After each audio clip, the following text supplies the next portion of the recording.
Hi everybody, it's Meg from Books Off the Beaten Path, and it is time for another early morning book review. And before we get started, I want to give a shout out to my mother who adopted a cat yesterday.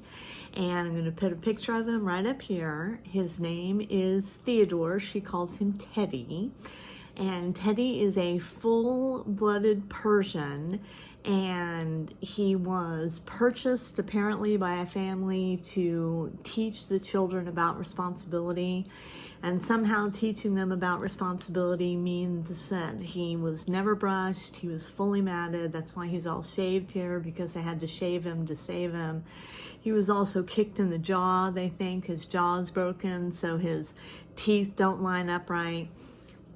And he's 6 years old. But he's a sweet cat, and I think that it really makes a difference for her to have somebody back there that, you know, she can, I say back there, she lives in mother-in-law edition, that she can bond with and, you know, have her little, she calls him her little boyfriend back there. So, shout out to Teddy, welcome to the family. Okay, now we're going to talk about our book, which really, really sucked. It was one of the worst books I've read all year. It got a 2-star rating. Let's dive right in. It was called A Haunting on the Hill by Elizabeth Hand. And I would like to take a backhand to Elizabeth Hand. I tell you what, I just don't get it. I think that these people, there's a little blurb back here from Neil Gaiman, and it says, A Haunting on the Hill is quite extraordinary. It puts me strongly in mind of a singer you love covering a song by another. It's that song now that's being done by someone else. It's remarkable. It was remarkably stupid. It was remarkably boring. It was remarkably poorly written. And so I guess I just pay these people. You know, I like to think that people are actually reading these books and giving their true opinion, but I think they just pay these people.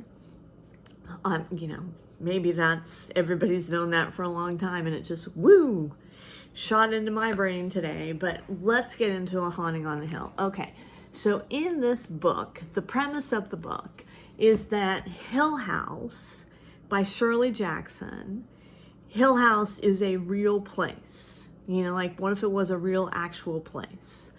And you could rent it out. So these actors rent it out in order to rehearse their play that is about a witch who is in love with a demonic dog. In love with the demonic dog. And they rent out Hill House in order to rehearse this play. So first off, you've got 4 of the most annoying characters in the world. You've got Holly, who's the playwright. Oh, aren't I good at playwright? Aren't I good? This is going to be so fantastic. You've got Nissa, who is a singer, who spends a lot of time talking about her voice, and she's always singing, and she's singing weird songs too. And I understand that when you're reading the book, I shouldn't say that they're weird because they fit the book, but they're all about, like, I mean, they're just, I don't know if they're real lyrics or they're made up lyrics, but they have the lyrics in italics, so you know when she's singing. But it's like, I'm a witch on the moor, and the hair is black, and another hare has jumped up in my lap, and it's like, yuck. You have Amanda, who is the faded, she's kind of the faded theater queen, and I wouldn't hire her because not only is she really obnoxious, but she also apparently killed someone out of spite up on a catwalk years ago, and apparently it was never investigated. They were all like, oh, yeah, I guess they just fell. And then you have Stevie, who was my favorite character, but that's not saying a lot, because, you know, he's constantly, you know, I mean, he's high, he's the only male there, and he finds a door in his room, like a little tiny door in the wall behind the dresser, Why he's looking behind the dresser, that's a whole other thing, but he finds this little tiny door, and he's so fascinated by this little tiny door, and it's like a little tiny door, like a little dollhouse door in the wall. And so the people rent it to them, and they're like, we really shouldn't rent you this house because bad things happen in Hill House. We really shouldn't rent you this house. But okay, we'll do it. We'll rent you the house. But so they go and they rent the house, and nothing particularly creepy happens at all, other than they start to all sort of get paranoid and everything like that. Then the snowstorm comes in, and I know the snowstorm is supposed to be symbolic of something, but I was too disinterested to figure out what it was. So the snowstorm comes in, and then one of the ladies who rented the house, Melissa, she like drives up, and she's all like, we gotta go now. You gotta leave. And they're all like, why? And she's like, the storm's gonna get bad. We're gonna be stuck here and everything. Well, they were gonna be there anyway because they rented the house for a week. So why at that moment did they have to leave? What? I don't understand that. Was the snow cutting them off from leaving should something creepy happen? And if it was that freaking desperate, don't rent it out. Sorry, I have to calm down here for just a second. So the snowstorm comes, and of course bad things happen. They do open the door. Two of them, Stevie and Nissa, open the door in the wall. And they open the door in the wall, and I'm just going to tell you this. Nissa gets sucked into the door, and she like disappears into the house. And that's the end of Nissa. And she's listed as a missing person, and that's the end of Nissa. And I should tell you the whole thing so that you don't read it.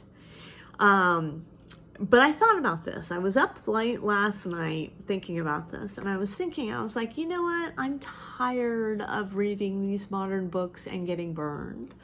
And when I say modern books, not all modern books are bad. I mean, for some reason, I have gone so far into vintage, so far into what I love with my vintage Gothic romances, which could be silly and, have outrageous characters and things that don't make sense to them and everything like that. Just like this book. This book had outrageous characters. It had things that didn't make sense, but I hated it. But yet, I love my little Gothics.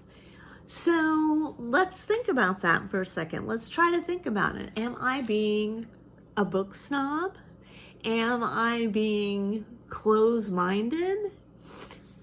I don't know. Let me reach over here to my big book bag a second. Ugh. Pull this out. There's a book over here I want to show you. Hold on. Where is it?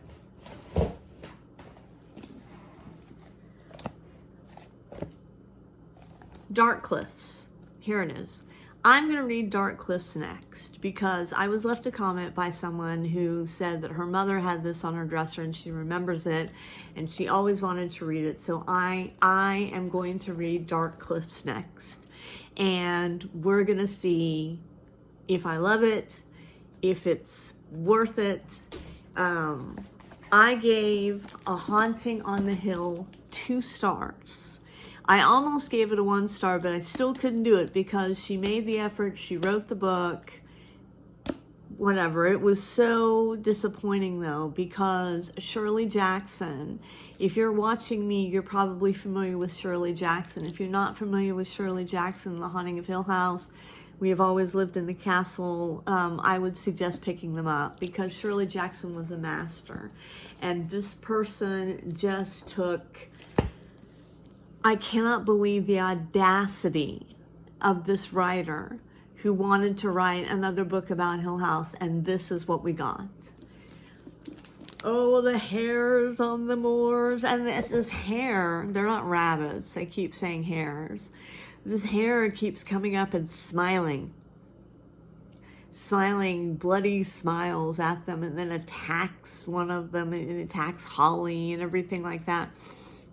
And I don't know what the significance of the hairs were, if they were supposed to be all witches' familiars and everything like that, because Amanda, remember the older kind of aging starlet, she comes back at one point after having a discussion with one of the women and comes back and she was like, they're all witches and they use this place as their coven house. Why are they running it out? Okay, I was here. I'm coming down to here. So that's my review of A Haunting on the Hill.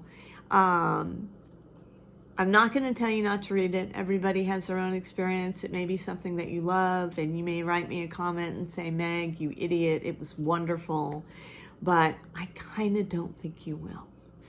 Anyway, that's my early morning book review for this morning. One more shout out to Teddy as he joins the family, our crazy family, with all of our cats and dogs and everything like that. One more shout out to adopting pets. And one more shout out to staying in your lane. I need to stay in my lane.